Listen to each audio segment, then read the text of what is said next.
విద్యుత్ బస్సులను ఆర్టీసీ ద్వారానే నిర్వహించాలని సిఐటియు నాయకులు డిమాండ్ చేశారు.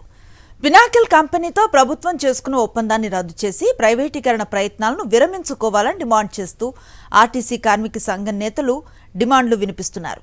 మూతపడిన డిపోలను తిరిగి ప్రారంభించి ఆర్టీసీ ఆస్తులను కాపాడాలని కోరారు. ప్రైవేటీకరణ పేరుతో ప్రజా రవాణా వ్యవస్థను బలహీనపరుస్తున్నారని సిఐటియు రాష్ట్ర అధ్యక్షుడు సిహెచ్ నరసింగారావు మండిపడ్డారు. ఉద్యోగులు, కార్మిక సంఘాలు ఐక్యంగా ఉద్యమిస్తేనే ఆర్టీసీని పరిరక్షించగలం అన్నారు. విజయవాడలో సిఐటియు ఆధ్వర్యంలో నిర్వహించిన ఏపీఎస్ ఆర్టీసీ పరిరక్షణ సదస్సులో ఆర్టీసీ కార్మికులు, ప్రజా సంఘాల నేతలు పాల్గొన్నారు.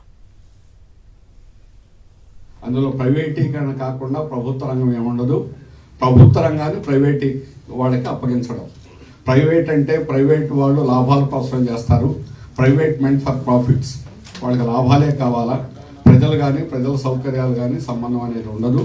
అందుకని ఆర్టీసీ ప్రైవేట్ వారికి అప్పచెబితే ఏమిటి ప్రభుత్వానికి అంటే ప్రభుత్వానికి కమిషన్ వస్తుంది. ఆర్టీసీలో ఉంటే ఏమి రాదు. అందుకని కేంద్ర ప్రభుత్వ పాలసీని అమలు చేస్తున్నట్టు ఉంటుంది. వీళ్ళకి కావాల్సిన కమిషన్లు వందల వేల కోట్లలో వీళ్ళకి వస్తాయి.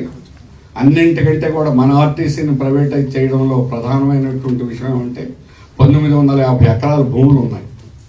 ఈ భూముల్ని అమ్ముకోవడం అనేది ఈరోజు రాష్ట్రంలో భూములు అమ్మడం అనేది ప్రభుత్వం యొక్క విధానం. పినాకిల్తో ఒప్పందం రద్దు చేయడం ఇది మన కీలకమైనటువంటి డిమాండ్.